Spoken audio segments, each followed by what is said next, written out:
నమస్తే, welcome to Manam TV. నేను మీ పవన్ బేస్వాడ. ఎస్, బెట్టింగ్ యాప్స్ ప్రమోట్ చేస్తూ కేసు నమోదవ్వడం జరుగుతుంది చాలా మంది సెలబ్రిటీ పైన. ఈ నేపథ్యంలోనే పరేషాన్ బాయ్స్ ఇమ్రాన్ ఖాన్ పైన కూడా కేసు నమోదవ్వడం జరిగింది. పంజాగుట్ట పిఎస్లో కావచ్చు, మియాపూర్లో కావచ్చు కేసు నమోదవ్వడం జరిగింది. ఈ నేపథ్యంలోనే ఈ బెట్టింగ్ యాప్స్ ప్రమోషన్స్ ఏదైతే ఉందో ఈ ఈ గుట్టునంతా రట్టు చేసి బయటకు తీసుకొచ్చి తెలంగాణ ఆర్టీసీ ఎండీ సజ్జనా దృష్టికి తీసుకెళ్ళటం, ఆయన వరుసగా ట్వీట్స్ చేయటం, ఇదంతా జరిగిపోయింది. సెలబ్రిటీలపైన కేసు నమోదవడం జరుగుతుంది. ఒక్కో సెలబ్రిటీ పోలీసుగా విచారణ ముందు కూడా హాజరు కావడం జరుగుతుంది. అయితే ఈ నేపథ్యంలోనే పరేషాన్ బాయ్స్ ఇమ్రాన్ మీద కూడా కేసు నమోదైన విషయం అందరికీ తెలిసిందే.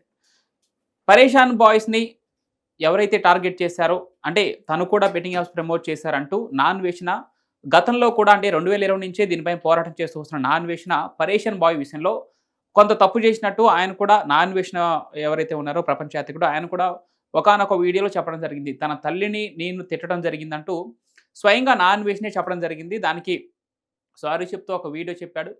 ఆ తిట్టడానికి వెనక రీజన్స్ తన సొంతంగా చెప్పిన విషయాలైతే కొన్నున్నాయి. ఏదంటే అవి తన తల్లిని తిట్టినా కొంత మార్పొస్తుందేమో అన్న ఉద్దేశంతో నేను తిట్టడం జరిగిందంటూ స్వయంగా నాన్వేషనే చెప్పడం జరిగింది. అయితే ఇప్పుడు తన తల్లిని తిట్టాడంటూ, ఇప్పుడు అది జరిగి కొన్ని రోజులు అయిపోతున్నా కూడా అప్పుడు స్పందించినటువంటి, అంటే అప్పుడు స్పందించినా కూడా కేసు నమోదు చేయనటువంటి ఇమ్రాన్ ఇప్పుడు తనని బెట్టింగ్ యాప్స్ ఈ కేసులలో ఇరికించాడంటూ ఒక ఉద్దేశంతో కేస్ ఫైల్ చేయడం జరిగిందా? లేదంటే ఇప్పుడు ఇది వైరల్ అవుతుంది కాబట్టి ఇప్పుడు కేస్ ఫైల్ చేయడం జరిగిందా అనేది అది తనే చెప్పాలి. ఈ నేపథ్యంలో ఆ అన్వేషణపై ఒక కేసు నమోదు చేస్తున్నట్టు ఇమ్రాన్ స్వయంగా చెప్పడం జరిగింది. తన తల్లిని తిట్టాడంటూ కొంత భావోద్వేగానికి గురవుతూ ఒక వీడియోనైతే రిలీజ్ చేయడం జరిగింది. అయితే ఈ వీడియోలో రేవంత్ రెడ్డి, తెలంగాణ ముఖ్యమంత్రి ఎవరైతే ఉన్నారో రేవంత్ రెడ్డి అసెంబ్లీ సాక్షిగా కుటుంబాలను తిడితే ఎటువంటి యాక్షన్ తీసుకుంటారో స్వయంగా రేవంత్ రెడ్డి చెప్పిన ఒక వీడియోని ఇమ్రాన్ ఖాన్ యూజ్ చేసుకొని, సార్ మీరిలా కుటుంబాలపై దాడి జరిగితే అది మాటలతో కావచ్చు, లేదంటే భౌతికంగా కావచ్చు, దాడులు జరిగితే మీరు ఎలాంటి యాక్షన్ తీసుకుంటారో మీదొక వీడియో చూశాను నేను.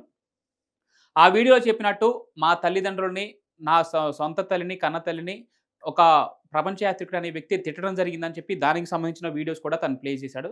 సో దీనిపైన నేను కేసు వేస్తున్నాను సార్, మీరు మీ మాటకు కట్టుబడి ఉండి దీనిపైన యాక్షన్ తీసుకోండి అంటూ ఇమ్రాన్ ఖాన్ తెలంగాణ ప్రభుత్వాన్ని రిక్వెస్ట్ చేయడం జరిగింది. ఒక్కసారి ఇమ్రాన్ ఖాన్ పెట్టినటువంటి ఆ వీడియో చూద్దాం. సీఎం రేవంత్ రెడ్డి సార్, నేను మీ వీడియో చూసినాను సార్. మీ అమ్మనో, నీ చెల్లినో, నీ భార్యనో ఈ రకంగా మాట్లాడితే నువ్వు ఇంత నేను అడుగుతున్నా. ఉప్పు పాతరేస్తే ఇట్లాంటి సంస్కృతిని మీరు ప్రోత్సహిస్తే ఎవరిని వదలను. తోడుకొని తీసుకొచ్చే ముఖ్యమంత్రిగా చెప్తున్నా.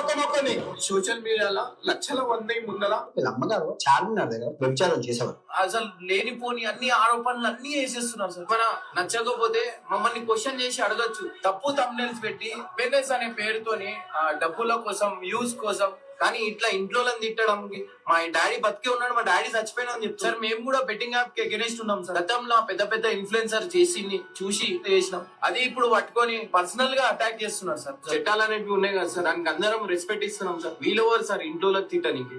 ఈయన మీద ఎన్నో ఎఫ్ఐఆర్లు ఉన్నాయి, ఎవరు ఏం చేయలేకపోతున్నారు అని చెప్పి ఇష్టం వచ్చిన మాటలు మాట్లాడుతుంది సార్. అదే ఆఫీస్ మీకు ప్లీజ్ నా రిక్వెస్ట్ సార్, దీని మీద ఎమ్మటే యాక్షన్ తీసుకోవాలి. చూశారు కదా, ఇమ్రాన్ ఖాన్ భావోద్వేగానికి గురవుతూ ఒక వీడియోని రిలీజ్ చేయడం జరిగింది. ఆ వీడియో ఇప్పుడే మీరు చూశారు. అయితే దాంట్లో నాన్వేషణ ప్రపంచ యాత్రికుడు ఎవరైతే ఉన్నారో తను మాట్లాడిన భాష కానీ, వాడిన పదాలు కానీ కొంత అభ్యంతరకరంగా ఉన్నాయి. దీనికి మేము కూడా సపోర్ట్ చేయట్లేదు. కానీ పెద్ద పెద్ద సెలబ్రిటీలు చేశారు బెట్టింగ్ యాప్స్ ప్రమోషన్, దాన్ని చూసి మా చిన్న చిన్న ఇన్ఫ్లుయెన్సర్లు మేము కూడా చేశామని చెప్పడం నువ్వు సమర్థించుకోవడం అవుతుంది. ఇమ్రాన్ ఖాన్, నీకు స్ట్రైట్ క్వశ్చన్, వాళ్ళు చేశారు కాబట్టి నువ్వు చేసావు, వాళ్ళకు వచ్చిన డబ్బులే నీకు వచ్చాయా? కాదు కదా. నీకంటూ సపరేట్గా నిన్ను కాంటాక్ట్ అవ్వడం జరిగింది. బెట్టింగ్ యాప్స్ ప్రమోట్ చేస్తే ఏం జరుగుతుందో నీకే అప్పటికే ఒక అవగాహన ఉంది. అప్పటికే చాలా వార్తలు, ఎంతోమంది యువకులు బలవుతుంది, అది కూడా నీ దృష్టిలో ఉంది. కానీ బెట్టింగ్ యాప్స్ ప్రమోట్ చేయడాన్ని పెద్ద పెద్ద స్టార్లు చేశారు, సెలబ్రిటీలు చేశారు.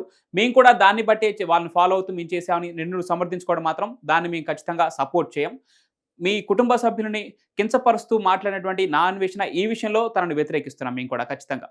అయితే ఇక్కడ రేవంత్ రెడ్డి చేసినటువంటి ఈ వ్యాఖ్యలు ఏవైతే ఉన్నాయో ఇవి ప్రజాప్రతినిధుల్ని కావచ్చు, లేదంటే ఇతరత్ర ఎవరైనా కావచ్చు, వారి కుటుంబ సభ్యుల్ని గురించి మాట్లాడే ముందు, అంటే ప్రభుత్వం కొన్ని హామీలు ఇచ్చి దాంట్లో విఫలమైతే ప్రజాప్రతినిధుల్ని ఎంతవరకు విమర్శించాలో దానికంటూ ఒక స్థాయి ఉంటుంది. కానీ కుటుంబ సభ్యుల్ని అందులోకి లాక్కొచ్చి తిట్టే విధానం ఏదైతే ఉందో దాన్ని వ్యతిరేకిస్తూ సీఎం రేవంత్ రెడ్డి ఆ కామెంట్స్ చేయడం జరిగింది.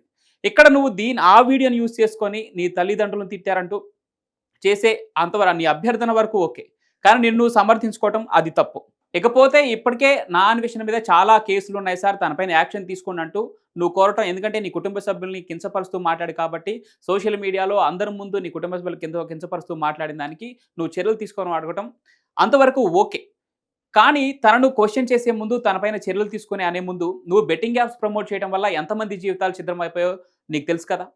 ఎంతమంది భవిష్యత్తు కోల్పోయారో, ఎంతమంది తమ కుటుంబ సభ్యుల నుంచి ఈ లోకాన్ని విడిచి ఎంతమంది వెళ్ళిపోయారో, ఎంతమంది తల్లులకు నువ్వు కడుపు కోత మిగిల్చావో అది కూడా నువ్వు ఒకసారి తెలుసుకోవాలి. నువ్వు సమర్థించుకునే ముందు పెద్ద పెద్ద సెలబ్రిటీలు ఈ బెట్టింగ్ యాప్స్ ప్రమోట్ చేసేది చూసి మేము కూడా చేసామని చెప్పి నిన్ను సమర్థించుకునే ముందు, నీ తల్లిని కించపరుస్తూ మాట్లాడని చెప్పి నా అన్వేషణని క్వశ్చన్ చేసే ముందు ఖచ్చితంగా దాన్ని మీరు సమర్థించట్లేదు. కానీ నా అన్వేషణపై కేసు ఫైల్ చేయండి, దీనిపై చట్టరీత్యా వెళ్ళండి సార్ అని చెప్పి తెలంగాణ ప్రభుత్వానికి, ముఖ్యమంత్రి రేవంత్ రెడ్డికి నువ్వు అభ్యర్థన పెట్టే ముందు నువ్వు బెట్టింగ్ యాప్స్ ప్రమోట్ చేయడం వల్ల నువ్వు ఎంతమంది బలు తీసుకున్నావు అనేది నువ్వు కూడా చెప్పగలవా? మరి వారందరికీ నష్టపరిహారం పరంగా నువ్వేం చేయబోతావు?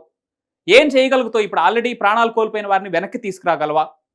జీవితాన్ని కోల్పోయావని వారందరికీ నువ్వు జీవితాన్ని ఇవ్వగలవా? నువ్వు బెట్టింగ్ యాప్స్ ప్రమోట్ చేయడం వల్ల నిన్ను చూసి ఇన్ఫ్లుయెన్స్ అయ్యి వారిని ఆ మోజులో పడి వ్యసనంగా మారి జీవితాలని ఆర్థికంగా నష్టపోయిన వారికి నువ్వేం చేయగలవు? నువ్వు క్వశ్చన్ చేసుకో. సమర్థించుకోవడం కాదు, పెద్ద పెద్ద సెలబ్రిటీలు చేశారని చెప్పి మేము కూడా చేసామని చెప్పి సమర్థించుకోవడం కాదు. కానీ సేమ్ టైం నీ కుటుంబ సభ్యుల్ని కించపరుస్తూ మాట్లాడే మీ నాన్నగారు చనిపోయారని చెప్పడం, ఈ విషయంలో నిరీక్షని మేము కూడా వ్యతిరేకిస్తున్నాం ఖచ్చితంగా. ఇక చూడాలి, బెట్టింగ్ యాప్స్ ప్రమోట్ చేస్తూ పట్టుబడినటువంటి ఆ సెలబ్రిటీలు ఎవరైతే ఉన్నారో ఇప్పటికే వారిపై ఎఫ్ఐఆర్ నమోదు చేయడం జరిగింది. ఈ మనం టీవీలోనే క్లియర్గా చెప్పడం జరిగింది ఎవరెవరు ఉన్నారు ఈ స్కామ్స్లో అని చెప్పేసి క్లియర్గా చెప్పడం జరిగింది. మరి చూడాలి ప్రభుత్వం ఎటువంటి యాక్షన్ దిగుతుందో వేచి చూడాలి.